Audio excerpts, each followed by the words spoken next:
What's going on, everybody? Welcome into Believe in Kentucky on the Believe Network. Just say it right off the bat. We're coming to you live from our YouTube and Facebook page. And as always, feel free to rate, subscribe, review. There's been Tennessee fans and Louisville fans that have been kind enough to rate and review us. So if our hated rivals can do it, BBN, get in here and give us a little 5-star rating.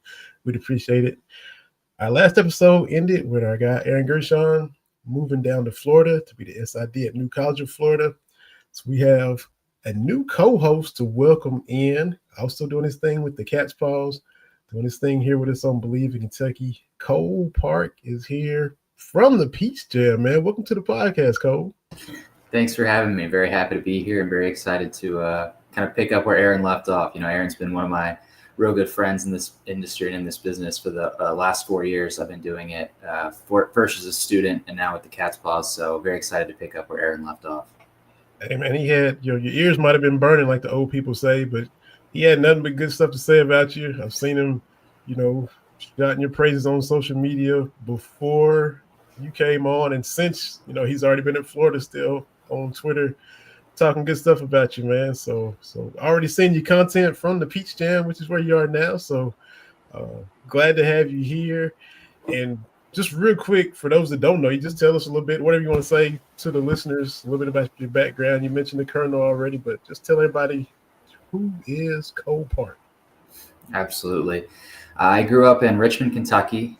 Still have to say a bit of Roll Kearns there. I mean, obviously, UK, it's where I go to school or went to school. It's always going to be my first and foremost allegiance there. But Roll Kearns, grew up in Richmond there with the Eastern Kentucky Colonels, and played some football in high school, Madison Central, before I came to college at UK.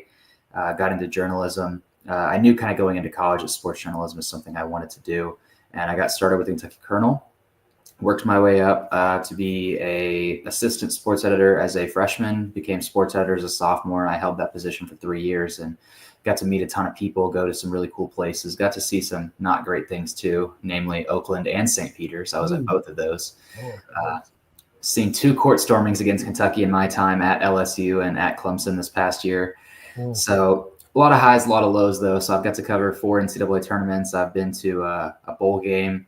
I've covered I've been on 15 of the 16 SEC campuses, had a professor who wouldn't quite let me get out of a midterm for, not a midterm, but an exam for Oklahoma. So that's the only campus I've never been to, but we did drive 15 and a half hours to Texas last year.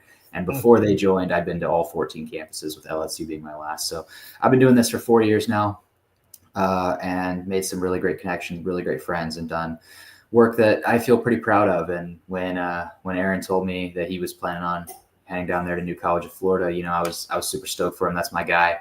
I've got nothing but good things to say about him either. So, he kind of set me up with Daryl there, and we got it worked out. So now I'm with the Cat's Paws, and I'm very, very excited to see what I can kind of continue to do there. We're working on finishing up the basketball yearbook. The football yearbook I did not take part in, but that is on the shelves now. You can grab one of those for the Cat's Paws. That's going to be Aaron's kind of, I guess basketball is kind of his swan song too, because he did a few things for that. But this one is him and Daryl mostly. So I've been working on that, working on covering Peach Jam down here. It's my first in-person event for there. We went to some media last week, talked to some of the basketball players for the summer media, and just very excited to get started and get to doing some good work covering Kentucky for the Cat's Paws. That's awesome. Look, y'all can follow Cole on Twitter or X at Cole Parke, PARKE_WSC. So go ahead and give him a follow there. He's already cranking out content for the Cat's Paws on that platform from the Peach Jam. And I had another question for you too, and it just left me. But as far as your cover, a national award-winning journalist. So what's this national award? Tell us about that. Tell us about this hardware that you racked up already. Yeah, so I'd won a couple of awards at the state level through the KPA, the Kentucky Press Association, for a few different stories. I've got 4 first place in that. But this past fall, we got to go down to New Orleans, Louisiana for the National Collegiate Journalism kind of conference there. It was in Atlanta the year before that. I was there. I was in Washington, D.C. the year before that. But this past year was in New Orleans, and I got to go down there, and myself alongside 2 of my really, really great friends, Tyler Russell and Colton Johnson, shouts to both of them. We won first place nationally for best sports podcast It was the Kentucky Colonel Sports podcast called The Calipari Conversation. We kind of broke down everything from the inside of when Calipari left, what that kind of looked like from our perspective, getting stories ready, kind of what we were hearing, kind of, how it all unraveled. And we did a podcast on that and went from everything from when did we find out that this was a possibility to when did we find out it was happening, what were we kind of hearing, what kind of things have been going on behind the scenes before that. And then when it all unraveled, what that looked like for us, the kind of, it feels weird to say because I'm not at Kentucky, but the damage control we had to do, getting stories ready, getting prepared for that. I like to say I spent that entire night. I didn't go to sleep that night. I got Tyler on the phone and I was like, listen, every single player on this roster, we have to write a story as if they're going to transfer. And most of them did. So we did every single player, every single committed recruit, everything like that. We wrote stories ready to go in case they left. And then we just had to kind of put in the information so that we would be on top of it when it happened. Then we kind of got stories going like who should Kentucky kind of look at to try to bring in next? How did this happen? How did this come to be? And all of that kind of came together really, really beautifully. I'm very happy with the way we covered that at the Colonel. Student journalism, kind of have to make our own kind of path a lot of the time, don't have a ton of the resources that a lot of places have. So I was very proud of how we managed to put that together. And then we headed down to New Orleans for that conference, and it seemed the national committee agreed. So they gave us that first place for best collegiate audio sportscast. Well, congratulations on that. All your hard work and grinding and all-nighters. And we all remember, especially you being in there, the changing of the guard. Cal Stan, him and Mitch are like trying to act like they like each other, and the next thing you know, he's in Fayetteville and trying to wrap our heads around the Mark Pope hire, which was what a time that was, man. It was crazy. Absolutely. Going back real quick to your professor, you missed the OA dagger in Norman because of that professor, right? Yeah, I had to. I had an exam going on for one of my classes, and it was just one of those. You got to take it that day, and it was, that was a midweek game. So midweek games are always hard for us as student journalists. We usually try to make them work. Maybe off the record. I know we're live, but off the record, maybe skipped class a few times here and there to go to some road games when we had to. Made a lot of those midweek games a bit more hectic than they needed to be, but we tried to go to as many as we could. But Oklahoma, that's about a 15.5-hour drive from Lexington, and flights weren't really in the question for us at the Colonel. So we drove to Texas, we drove to Louisiana. I mean, the only place we ever flew was I flew to Seattle last year for the Gonzaga game, and I paid for that. So quite frankly, the Colonel's never had me a flight, but money's pretty tight in the student media business. We had a pretty set travel budget, and we kind of decided, I guess we could fly to one place, but I'd rather be able to go to as many games as possible than to waste a bunch of that on a flight. So we were going to have to drive to Oklahoma. I had everything set up. I'd gotten us credentials requested, and I just had to take that exam. I couldn't really get out of it. So I was like, Oklahoma on a Wednesday might not be doable. And then I watched the game with our photographer at the time. He's now at the newspaper out in Omaha, but we watched that on his couch, and when OA hit that dagger, I was like, man, I wish I was there right now. Like, that'd be such a cool scene, such a cool game to cover, and a cool press conference to be in after the fact, kind of see what that raw reaction was like. But we just did the best coverage we could of that game from afar, and that's the only campus I haven't quite been to.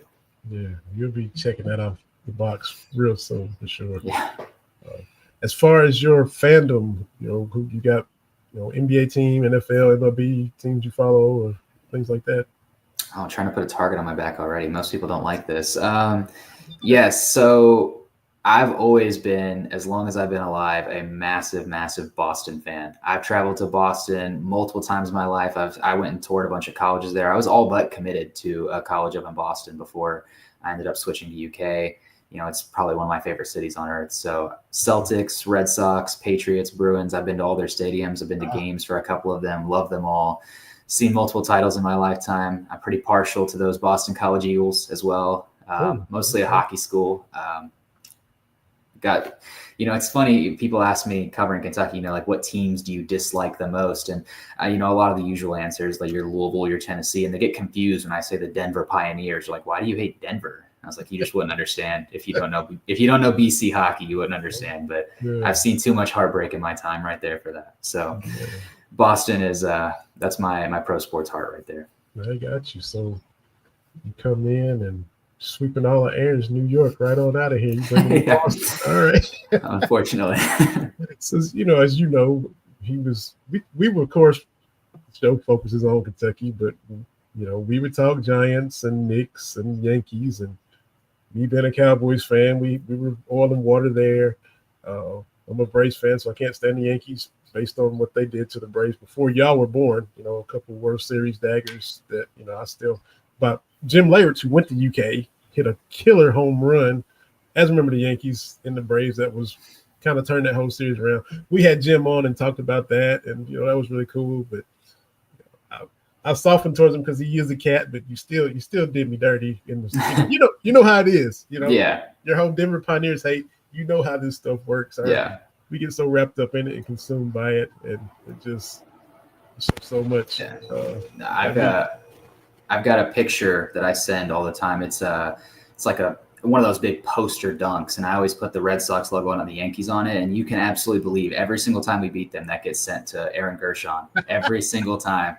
Every time it's within 5 minutes. Every time I send, he's like, I just knew it was coming. I knew it was coming. The Yankees getting dunked on by the Red Sox there. So I have to keep it alive. My old assistant at the Kernel, who's now the sports editor there, Jonathan Bruner, is also a Yankees fan. So I'm surrounded by him. I can't get away from him. Gotta hold your own, man. I'm in a text group with a couple buddies. We're Braves fans, so out through the spring and summer we're cool. They're Tennessee fans, so as soon as the fall hits, it's me, bowing up against both of them, and they're trying to throw their shade. So I know how it is.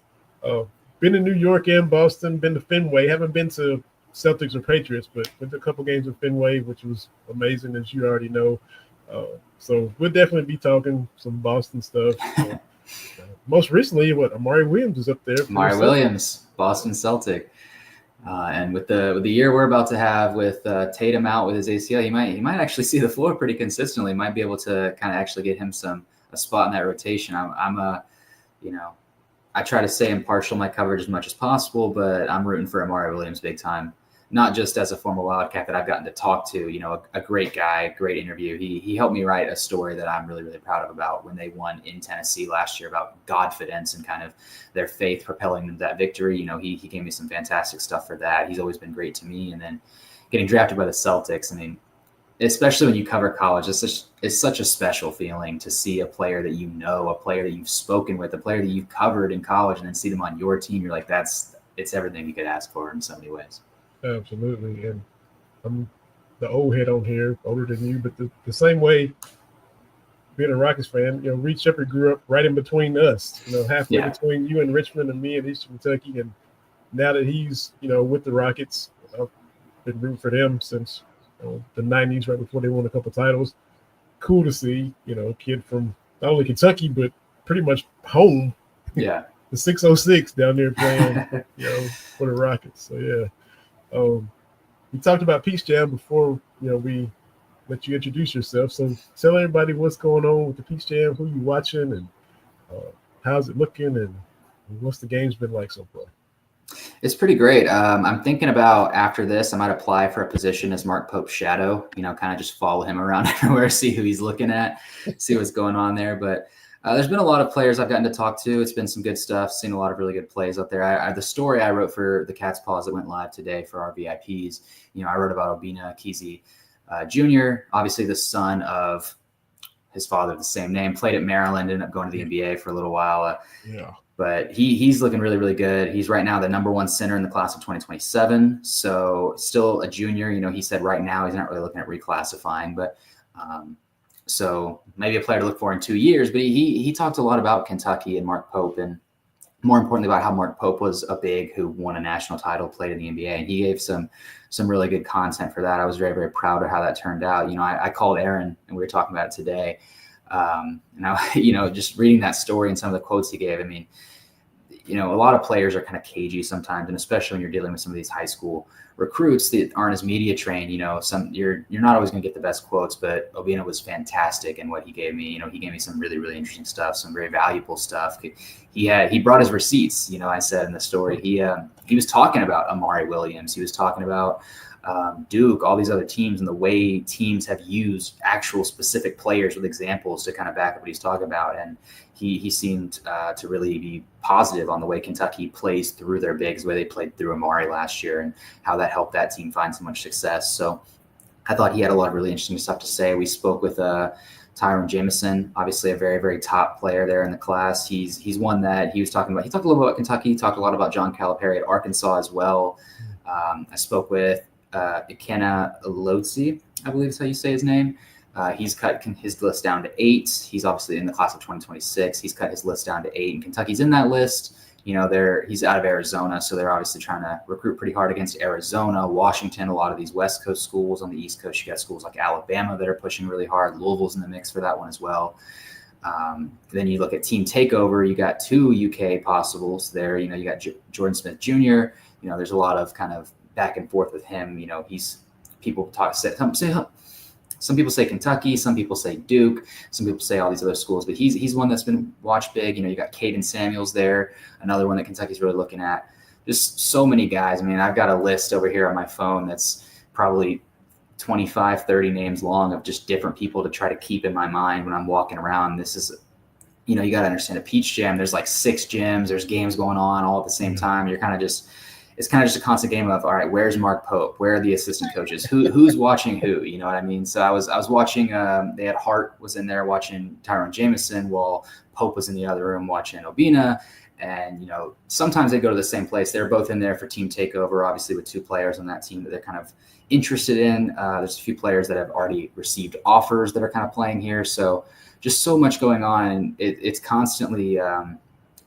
Don't cover Peach Jam if you can't multitask, I guess is what I'm saying. You kind of got to be aware of a little bit of everything, and you got to, try to talk to as many people as you can. And it's also super interesting because you talk to them after the game, but also, you're walking around the hallways in between the gyms, and sometimes in between games, you'll just catch someone out in the hallway. You're like, oh, hey, can I talk to you real quick? Can I pick your brain about what you're hearing from Kentucky and how that's going? And, you got dozens upon dozens of Division I head coaches there from Kentucky and Gonzaga and Alabama, and then some of the smaller schools as well. You had Presbyterian College there, you had Furman there, just so many schools from all over the place and so many coaches. And it's kind of just information's flying at you from all over the place, and it's just really trying to navigate what's important and to be able to tell the best story and get the most insight onto what the future might look like for Kentucky in particular. Man, that's glad you just like painted the visual of everything you're having to do. You're trying to watch the game yourself, keep on the coaches,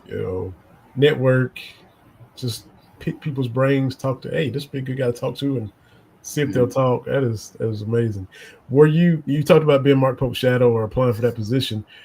Were you in the vicinity of when, he kicked Jack Pilgrim out of the gym to go attend the birth of his son? Were you there for that? I was not there for that. I was not. I've been talking to Jack when I got in yesterday. I was talking with him quite a bit, and it was something he was keeping an eye on. So I was not quite there present for that, but congrats, Jack, on the birthday. Very many congratulations. Yes. Glad that mom Katie is all right. And so, yeah, he's had a heck of a year, couple stories he's written prior to that. So, yeah, and good thing for Pope getting him out of there. He got home just in time. So I got 2 boys myself, and I was there for both their births. And as great as Peach Jam is, he would have hated to miss the birth of his second son if he'd have stayed and just watched 15, 20 minutes of this game, a little bit longer, one more interview. So, yeah, gotta make a decision and get out of Dodge in that situation. So congrats to all the Pilgrims as well.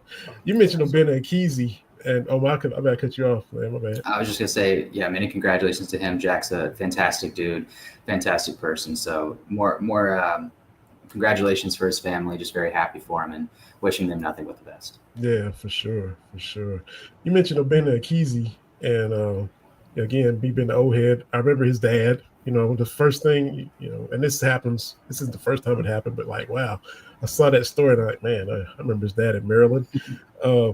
Khalil Whitney, who was at Kentucky briefly, and now he's back for the TBT, La Familia. They play tonight.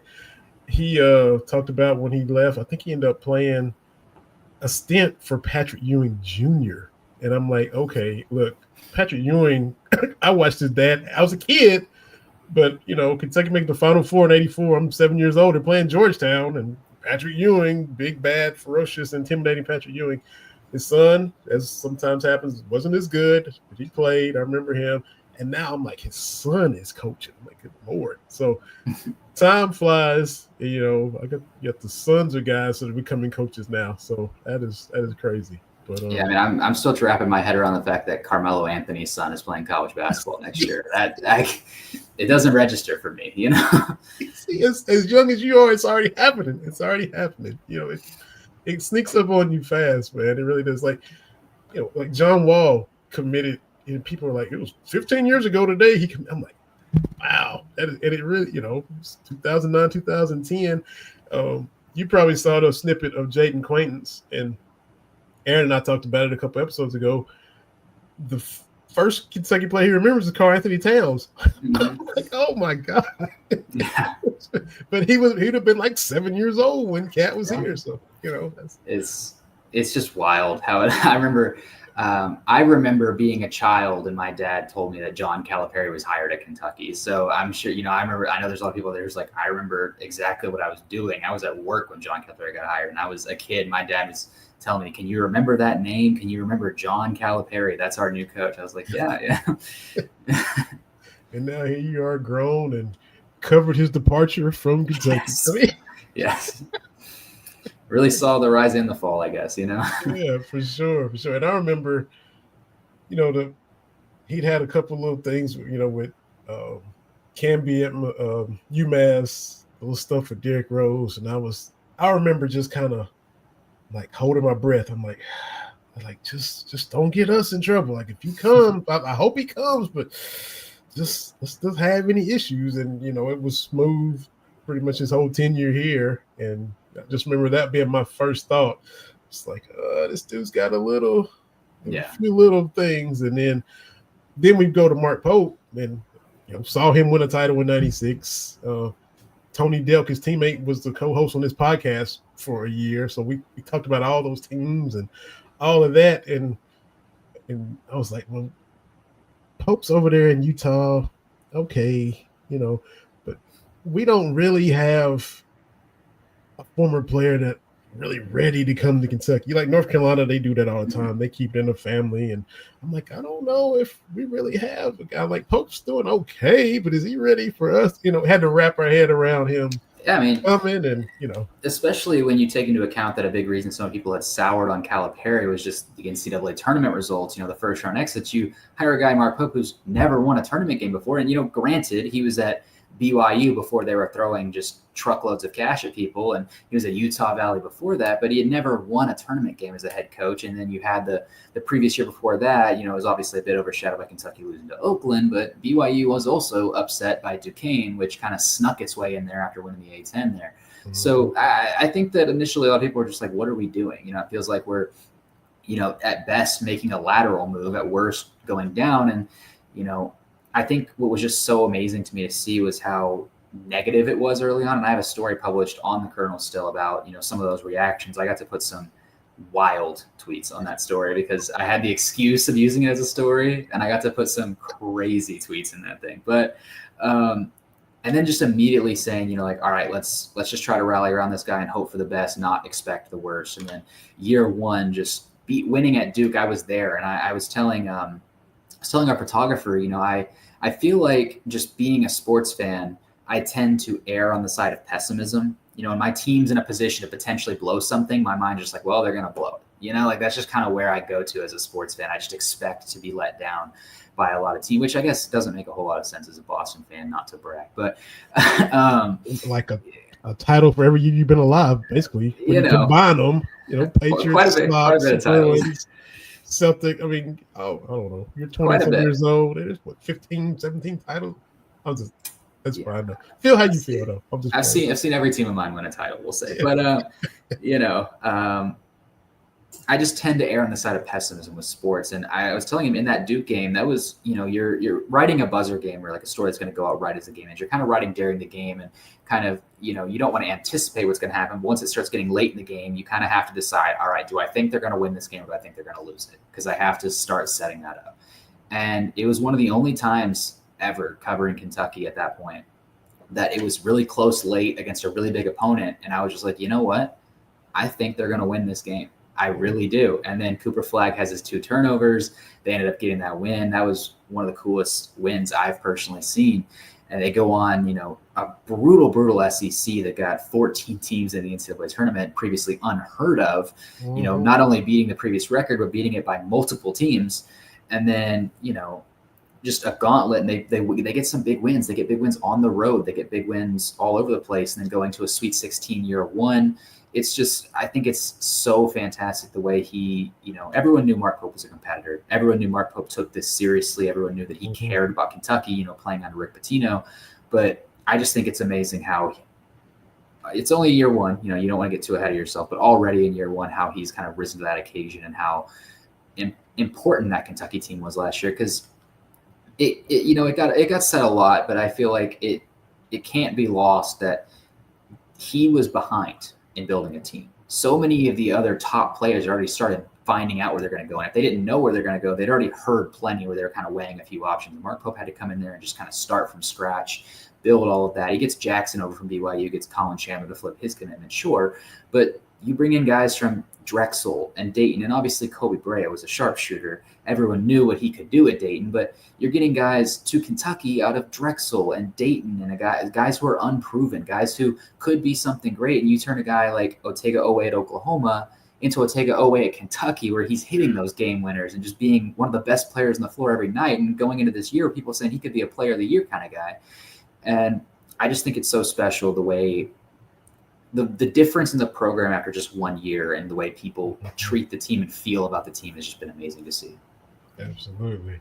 Were you at the inaugural press conference at Rupp? I was actually sitting next to Aaron Gershon. So. That's awesome, man, because I think that went a long way to changing the initial skepticism pretty quick, because I think all of us were, like you said, we hadn't won a tournament game. We're sitting here processing losing in the first round twice in 3 or 4 years, and that's never happened. And so like you said, is it lateral? Are we taking a step down, or is Hurley? People want Hurley. People want Scott Drew. What's going on? So yeah, I mean, you heard from so many people saying like we're Kentucky. We should be able to get anyone that we want, and in theory, yes, but also just the way the college basketball landscape is now, Hurley coming off back-to-back national titles, he's not going anywhere other than maybe the NBA. You're not getting a guy who just won 2 back-to-back national titles. That's not happening. It doesn't matter who you are. And that press conference, I mean, people were tweeting about it a little bit, but you get in there and so many of the sections are tarped off. They're covered by curtains. UK wasn't expecting it to do that. And then I remember sitting there, you're kind of just walking around a little bit, you're chatting with other journalists, kind of seeing what's going on. And they start taking some of the curtains down. You're like, oh. And I walked up to the concourse area and I look outside and I see the line. I'm like, oh, there's a lot of people here. And then by the end of it, they take all the curtains down and the entire gym is filled. You've got a sold out house for an introductory press conference at one of the larger college basketball arenas in the sport. It's kind of crazy to think about. And I wrote a column right after that press conference that, he comes out there and by that point, people, a lot of people are kind of saying like, let's give him the chance. Let's see what he can do. And he comes out there and with his very first press conference, he starts talking about Maui. He starts talking about winning the SEC tournament again. He starts talking about winning tournament games. He starts talking about playing for the name on the front of the jersey instead of the back. And I wrote that column and I was like, I'm honestly, every single concern I had about Kentucky, he talked about it in this press conference. It wasn't just that he said the right things. It wasn't just that he came out and said good things. It was that every single concern I had about Kentucky, every single thing that worried me about where the program was at, he touched on it. And I agreed with everything he said. Then it was kind of a point of, well, can he actually put it in practice, obviously? But the first press conference, I don't think it possibly could have gone better. It was just amazing the way every single concern got touched on. And then you had Travis Perry in attendance. There was a bunch of questions on, like, is he going to decommit? Is he going to go somewhere else? And obviously he ended up coming before transferring this past off season. You had Rex Chapman there. It was a really cool atmosphere. You had the bus with all the legends getting off it. You had the trophies set up there. I mean, it was amazing to see. And for him to recreate history, I mean, he was the last one off in '96 as the captain with the trophy, and to have a pretty much deja vu moment. I mean, nobody else could pull that off. It was just unbelievable, man. Just unbelievable. So yeah, yeah, that you know, just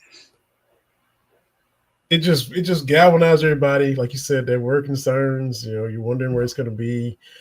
The understanding of the assignment, he definitely knows the pressure. He knows what he's getting into. He knows how crazy we are. He's already been through it. Yeah. On especially in '96, everybody hadn't won a title since '78. There was pressure there to win, just like the '78 guys hadn't won since '58.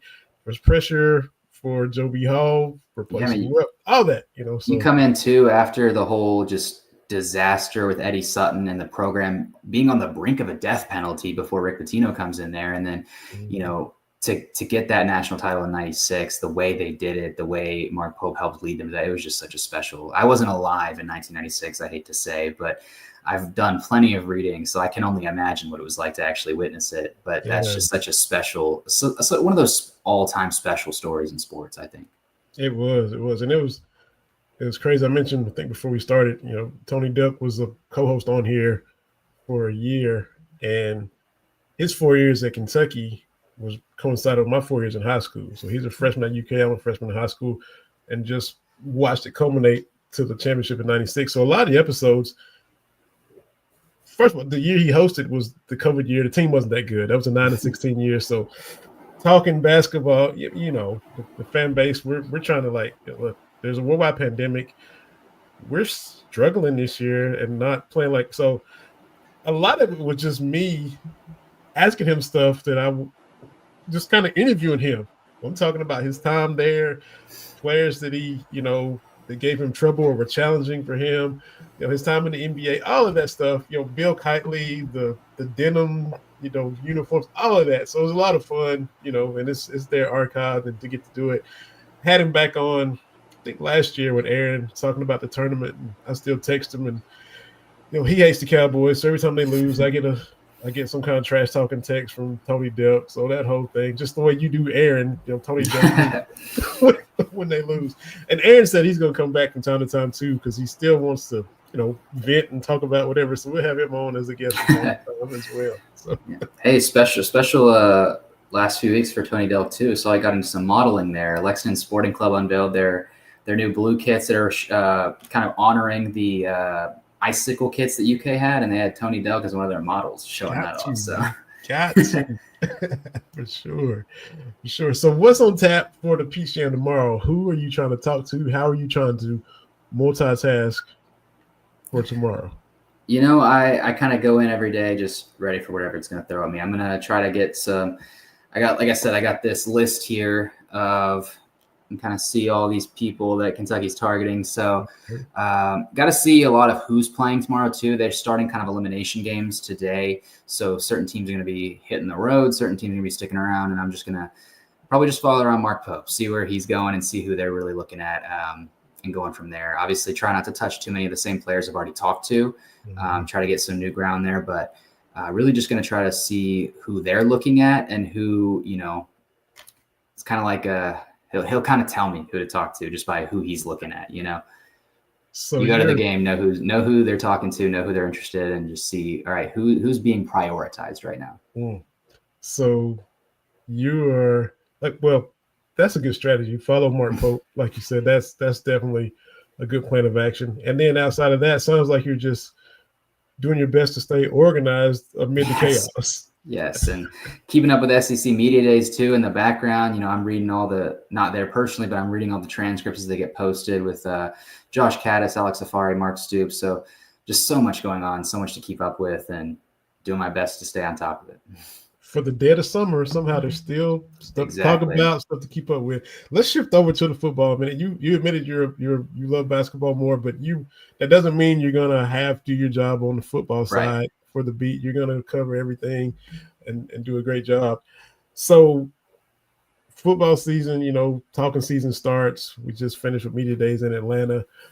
My question to you, Cole Park, on July what's today, 18th. Will the football team keep our attention beyond Big Blue Madness, because everybody's already hype about basketball. A lot of people are already down on football. You 4-8 last year. Will the football team keep everybody invested past Big Blue Madness? It's a tough schedule. Ask me again on September 28th after they go to South Carolina, and depending on how that game goes, I'll say yes or no. Okay. I mean, you look at this schedule, you've got that once you play Eastern Michigan on the 13th, you got that stretch at South Carolina, at Georgia, Texas, Tennessee, and then at Auburn, and then Florida. Most people don't have any more than 2 wins max from that stretch there. So that is a brutal, brutal stretch. And especially when you just narrow it down to that Georgia, Texas, Tennessee.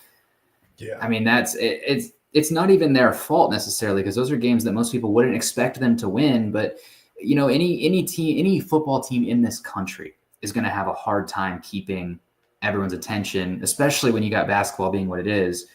If you take 3 losses in a row, it's tough, but that might be the situation they're faced with. I'd like to give them the benefit of the doubt. I want to try to be as positive as I can before being given a reason not to be. Yeah. I think that they can definitely be better than 4-8 this year. I think that they could have been better than 4-8 last year. They just weren't. But I like a lot of the things I've been hearing out of the team, talking to some players, talking to, reading about what Mark Stoops is saying. It seems like a lot of the players have their head on right now. I think that there's a lot of recognition of how bad last year was, and how, for lack of a better term, a lot of the players kind of just gave up towards the end of it there. And not all of them, of course, but some of them kind of just, they're like, well, this season's a wash. Let's phone it in. And you can see that. They got posted on social media countless just plays of people just not giving max effort. Yeah. And I think that everyone's been very clear that this whole offseason, it's been about that cannot happen again. And it's tough to try to rebound from a really bad year with a top 10 toughest schedule in college football, but that's the SEC. That's the nature you play in. And it kind of reminds me a little bit of, last SEC tournament, John Calipari kind of said something about South Carolina that really upset Lamont Paris. He said, in another league, they could win quite a few games, but Lamont Paris kind of pushed back. He's like, but we're not in a different league. We don't want to be in a different league. We're in the SEC. Yeah, a lot of these games haven't gone our way, but I'd rather things not go our way in the SEC than have an easy walk somewhere else. So, that's the nature of playing in the SEC. You're going to have tough games week after week after week, and sometimes it's going to come back to bite you. So will they keep their attention past Big Blue Madness? I think for some fans, the answer is always going to be no. Some fans are just, once basketball's here, that's all they care about. But I think that they have a chance to do something a lot better this year. I'm not going to say necessarily special, because it's just such a tough schedule. But I think the Auburn and the South Carolina games, maybe you can throw Ole Miss in there because they got that win last year. Yeah. Not as much that one, but to me, but the Auburn and the South Carolina games, which kind of sandwich that little stretch there, are going to be what's really going to tell us what is this team going to do. Because if you're going to go back to a bowl this year, that has to be at least the bare minimum goal, right? Is to go back to a bowl, win more than one SEC game. You're going to have to get a couple SEC wins in there. So when you're looking at this schedule, obviously Vanderbilt's always one people talk about, but Auburn and South Carolina are really kind of the litmus test for, can this team do what last year's team couldn't? Yeah. We had Jagger Burton on here about a month ago, and he was pretty candid. I didn't just keep talking about 4-8, but I could not talk about 4-8. And they left Oxford with that win, and they were 3-2, Cole, and only won one more game the rest of the year, which was just crazy. And then, I kind of asked him about, because he graded out well, on his assignments individually, but what's it like to do that and then, still be on a struggling team? And, he was pretty open and honest about how, I wish I'd have, graded out terrible if it meant we win and things of that nature. And how talked about it being a weird year. We've heard the phrase 1 year blip. Hopefully that's what it is. We've seen multiple losses to Vandy. So it's been kind of blipping prior to the 1 year blip. Yeah. Because the first loss to Vandy at home, that year they were 7-5, and Stoops talks about we're 2 plays away from 9-3. And you were, but you got to make them. You didn't make them, and so we're 7-5, and now you see the kind of wrong trajectory happening. So they've been quiet, but it's to the point where nothing they say is going to change anybody. I guess it's like we got to prove people wrong. So we shall see. Yeah.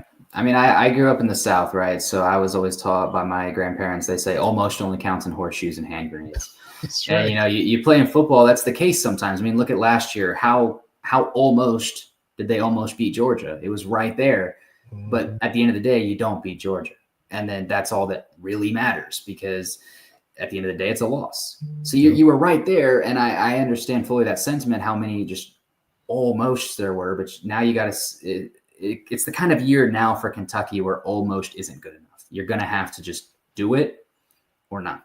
And that's Mhm. kind of, I think the thing that sticks out to me the most is, you know, I feel like there's years prior when you talk about Kentucky football that you could say that and people would kind of scoff at you, but you could say that right now to people on the team and they would be like, yeah, I agree. This year is we have to do it or we don't. And it seems like that mentality of just understanding where the team is at and what needs to happen this year feels like it's being fully felt from everyone I've talked about. And that does give me some hope that they can take everything and really maybe even rise to the occasion and get some wins that people might not think they could.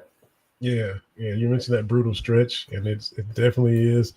Oh, Ole Miss is coming, which you did beat them last year, so you got that feather in your cap. There's prior to last year, there were so many close losses to Ole Miss where they again almost beat DK Metcalf and that Ole Miss team, and almost beat Ole Miss and Oxford with Will Levis and Dane Key down there with the penalty right there at the goal line. So I was there for that. That was oh brutal to witness. man, No, I mean, I would say it's a double-edged sword. On the pro, you beat Ole Miss last yeah, year at Ole Miss. You know you can do it. You know you have what it takes. On the downside, you beat Ole Miss last year at Ole Miss, and you ended up costing them a spot in the playoffs. So you think they're coming down here not looking to get theirs back? They're going to be pretty upset about that one. And, they're going to give you everything they've got. Not that they wouldn't anyway, but when you really look at it, Ole Miss being left out of the playoffs, there was some controversy about it, but it was just one or too many losses they shouldn't have taken. And a lot of the ones people pointed to is what's yeah, that 4-8 Kentucky down there doing? yeah. You were one of of four. It's a So bad spot on the resume. That's what it ended up being for him. That's what it ended up being. And at the time, it didn't seem like it, but it ended up being one. So the good part is you did beat Ole Miss at Ole Miss last year. The bad part is you beat Ole Miss at Ole Miss last year. Yeah, it's like when they were the stretch where they were beating Florida. You break the streak against Florida. You're beating Florida somewhat consistently. Should have beaten them a few more times. You had some Yes. close losses again before you finally break through. They would beat Florida, and I would hope Florida would go on to have a strong year. And a lot of times Florida would just be kind of, I'm like, well, I wish that was at least an 8-9 win Florida team that they beat, and it wouldn't be the case. But still, you were beating Florida, but yet it was end up being a so-so Florida team. Like in '97 when they beat Alabama for the first time, that Alabama team won like 4 games. So, it kind of takes some of the luster off of this great achievement of beating, a perennial power or a blue blood and things like that. Tell everybody, man, where they can find your work. Plug your if there's a certain author link where they can click and get all of Cole Parke's work at the Cat's Paws. Tell everybody where they can go to find your stuff. Yes, so all my stories are posted on the Cat's Paws. It's part of the 24/7 Sports Network. So on my personal profile is 247sports.com/college/Kentucky/user/Cole Parke. That's a bit convoluted, but my stories are on the front page of the Cat's Paws. I got my Obina story up there right now. You can see that for our VIPs. If you're not a VIP, you can read the first 3 paragraphs of it, I suppose. But my username's on there. On the way our website works is the way a lot of them do. My name is on my byline. You can click on that and see all my work. So that's currently the only one on there. But I'm on social media. You plug my Twitter, ColeParke_WSC. I'm not very active on Instagram, but I'll make a story post here and there. Twitter is probably the best place to find me and my coverage. And otherwise, all my stories go to on my Twitter and on thecatspaws.com for 24/7 sports. What's the WSC stand for?